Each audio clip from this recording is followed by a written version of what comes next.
Dans cette vidéo, on va revisionner les meilleurs moments de la saison 1 de Maîtresse d'un homme marié. Ça fait un moment que j'ai cette vidéo en tête et je pense que maintenant c'est le bon moment de la filmer. J'ai envie qu'on garde le sourire malgré tout ce qui se passe. J'ai envie qu'on focus on the good things. How appropriate is this, right? Donc reste jusqu'à la fin aussi pour la lecture des commentaires que tu m'as laissés dans ma dernière vidéo, donc celle concernant l'opposition entre Jalika et Lala.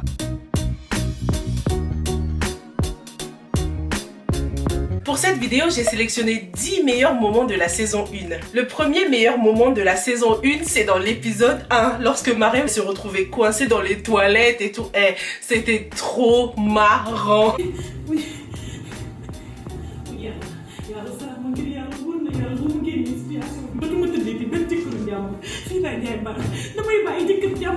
Dès le premier épisode, on était à fond dans cette série. J'ai tellement rigolé pour la scène des toilettes. Je m'excuse déjà d'avance parce que je serai super excited pour cette vidéo. Je vais beaucoup rigoler, je le sens là, parce que voilà, on garde le sourire. J'aurai le sourire, j'aurai le smile, je le sens là. Alors, passons au number 2.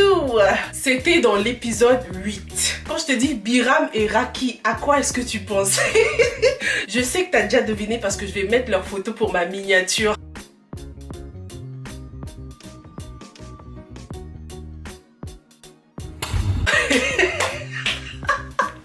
Cette scène m'a tellement fait rire. Non mais il est trop fort, Biram. Il était là en mode... Et ça se voit aussi que Biram il avait envie de rigoler. Je me demande combien de fois ils ont tourné cette scène parce que ça ne devait pas être facile. Hein. Ah, ça devait pas être facile du tout. Dis-moi dans les commentaires quel effet cette scène t'avait produit. Est-ce que t'étais pété de rire aussi? Passons au number 3. La bagarre entre Marem, Cher et l'ex de Marem. Marem qui partait comme ça dans tous les sens. Cher qui faisait le mec là. On boxe pas dans le même ring. Le mec il s'est fait mettre par terre en une seconde. Il était au sol. Et quand il est rentré à la maison, il disait ah là là ouais, j'ai essayé de séparer une bagarre, mais arrête frère, tu t'es fait taper comme un débutant là.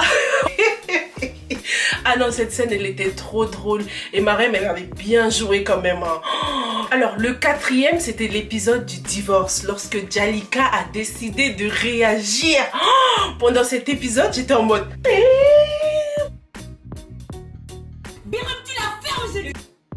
la Jalika, la femme soumise et tout ça, c'était fini. Même Biram, il était choqué. Il s'est dit, what, nigga? Faut pas tester Jalika. Passons maintenant au number 5. Avant de passer au number 5, si tu aimes ce genre de vidéo, n'hésite pas à me mettre un petit like d'encouragement. Ça me fera super plaisir. Allez, let's go. Le number 5, c'est quand Lala a décidé de confronter Marem. La scène là, chez elle, chez Lala, lorsqu'elle a invité Marem. Quand elle a enlevé sa perruque. Non.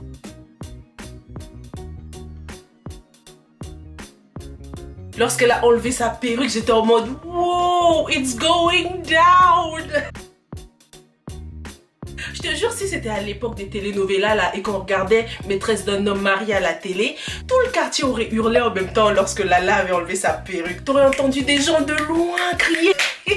Ah non, c'était une trop bonne scène, il y avait de la tension dans l'air. Je me suis dit, Lala, elle peut être comme ça aussi.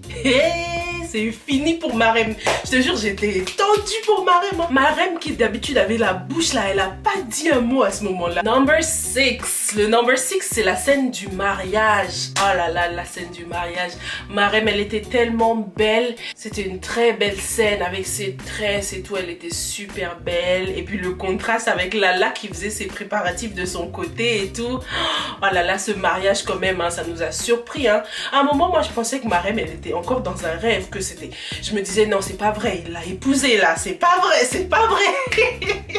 Eh ben oui, Cher a eu le culot d'épouser Marem sans le consentement de Lala. C'était vraiment pas fair play du tout. Ah, Cher, why'd you do that? Number 7, c'est quand Marem débarque chez Lala. Alors que Lala avait des invités. C'était dans l'épisode 36. Oh!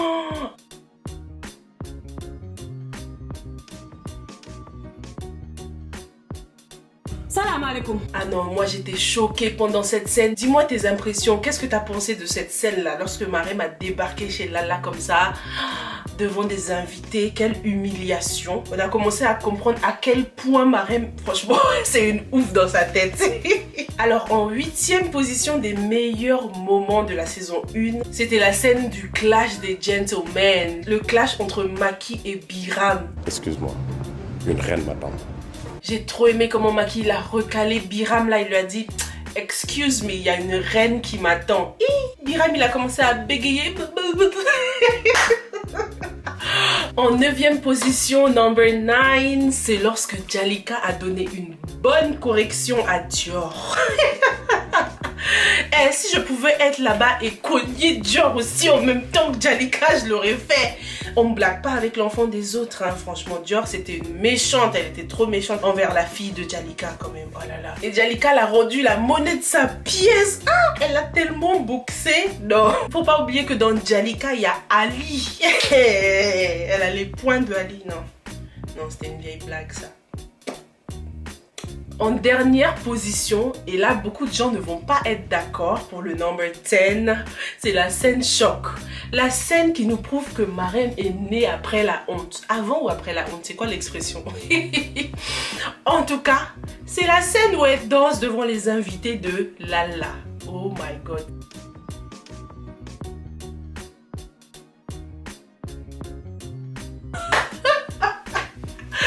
Non mais Marème, elle a pas honte, hein? Ah, tu fais ça devant mes invités? Come on, bro. Really? J'ai tellement rigolé pendant cette scène et en même temps j'étais en mode oh my god, Marème, franchement elle est trop culottée. N'hésite pas à me donner tes impressions dans la section des commentaires. On va passer tout de suite à la lecture des commentaires. Alors pour la lecture des commentaires, j'ai mon ordinateur avec moi comme d'habitude. Donc let's proceed. Je vais commencer par Esp Moons. Ah oui, du coup j'avais posé la question, est-ce que vous pensez comme moi? Est-ce que vous pensez que Jalika et Lala sont des femmes opposées? Elles sont opposées, mais pour trouver une stabilité, il faudrait prendre les traits de l'une et de l'autre. Lala a des qualités qui auraient pu sauver le couple Biram-Jalika. Mon personnage préféré de la série, c'est Biram. Qui va guérir mon bad boy?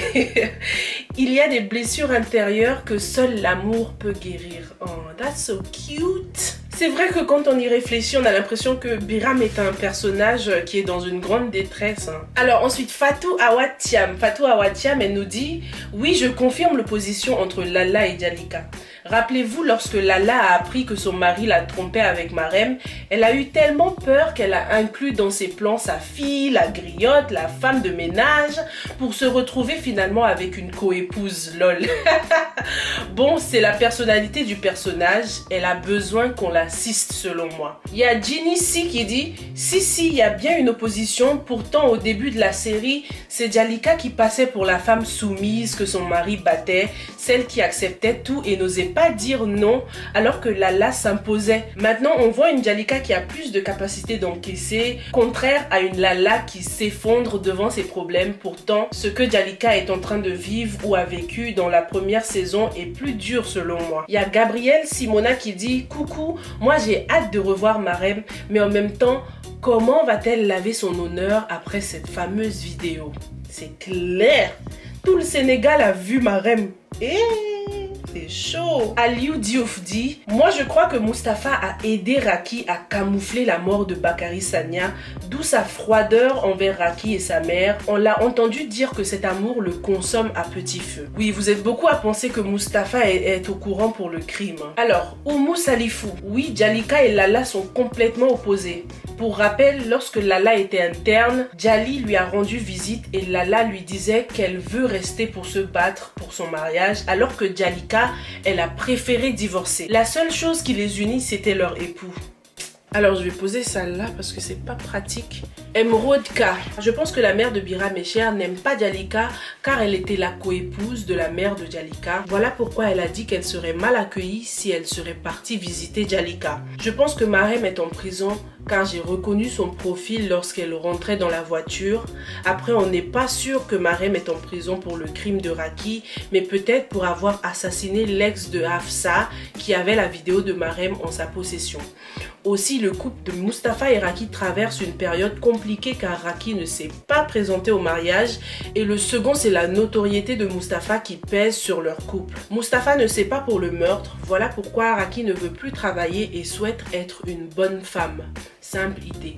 Merci beaucoup Emerald K. Franchement, il y a beaucoup de choses intéressantes que tu as dit. Il y a aussi quelqu'un d'autre qui m'avait parlé de cette hypothèse-là. Le fait que ce serait peut-être Marem qui serait incarcéré. Alors, Fabi Chérie Gay. Coucou ma belle, j'espère que le confinement n'est pas très dur. J'espère aussi pour vous que ça se passe bien, hein, le confinement. Essayez de vous occuper comme vous pouvez et restez chez vous. Pour ma part, l'histoire de Raki et Mustapha, on raconte ce qui s'est déroulé juste après l'accident.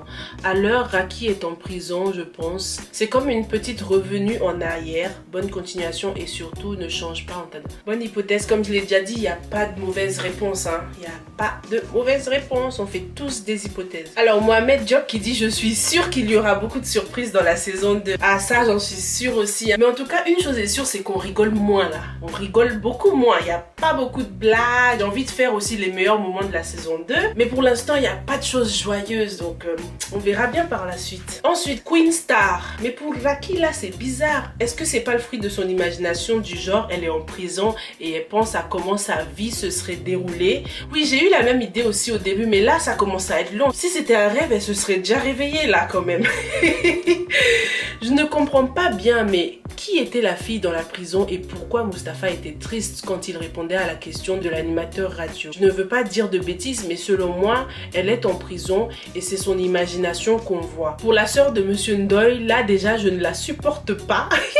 Elle peut pas aller se marier et avoir chez elle. Zeina Kane dit « Moi je pense que Marem s'est fait enlever ou elle est retenue quelque part et la copine de Lala n'est pas innocente à 100%. » Alors il y a Adja Sako qui dit « Tout ce qui arrive à Lala, j'ai envie de dire que c'est de sa faute. Elle a tellement voulu se venger de Marem en divulguant ses péchés que tout lui retombe dessus. De plus, Marem faisait des efforts pour qu'il y ait une bonne entente. Maintenant, Lala souffre plus qu'autre chose. Team Marem !» J'avoue que vers la fin de la saison 1, Marem faisait des efforts quand même. Elle était un peu maladroite, mais ça se voit qu'elle faisait des efforts pour que les deux femmes s'entendent bien. Et Lala a voulu se venger trop rapidement et voilà, la pauvre. C'est triste tout ça, franchement c'est triste hein. La saison 2 elle est très très triste. Alors Fantiana Diawara, Marem elle est enceinte. Ok, merci pour l'info. T'imagines 2 bébés? That's crazy, t'imagines?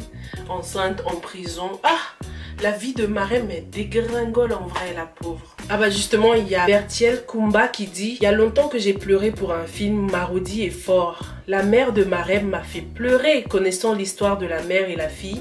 Dans la vie de tous les jours, les femmes et les hommes sont comme dans la série. » Oui c'est clair, c'est triste hein, et c'est vraiment triste. Et t'as raison Bertiel, tout ce qui se passe dans ces séries ça arrive dans la vie de tous les jours, t'as tout à fait raison. Anne-Marie Mbaye qui dit « Tu as remarqué que la saison 2 est plus sombre que la saison 1 avec des éclairages et des habits plus sombres parce que Marem Dial n'est pas présente. » Oui, c'est beaucoup plus sombre pour l'instant et plus simple. On voit pas les belles coiffures, les vêtements et tout ça. T'as raison, t'as tout à fait raison Anne-Marie. Hein. On est dans une atmosphère complètement différente pour la saison 2. Faudrait qu'il nous montre un flashback de ce qui s'est vraiment passé à l'aéroport parce qu'il y en a beaucoup qui pensent que Marem serait la personne emprisonnée. Maintenant qu'on sait que ce n'est pas Raki, qui est-ce que ça pourrait être? Il y en a aussi qui disent que ça pourrait être Dior. Oh, hâte de voir la suite les gars. Je vous remercie beaucoup pour tous vos commentaires. Je lis tout et j'essaie de répondre à tous les commentaires aussi. Je n'ai pas encore le numéro de la chaîne avec tout ce qui se passe, faut juste patienter.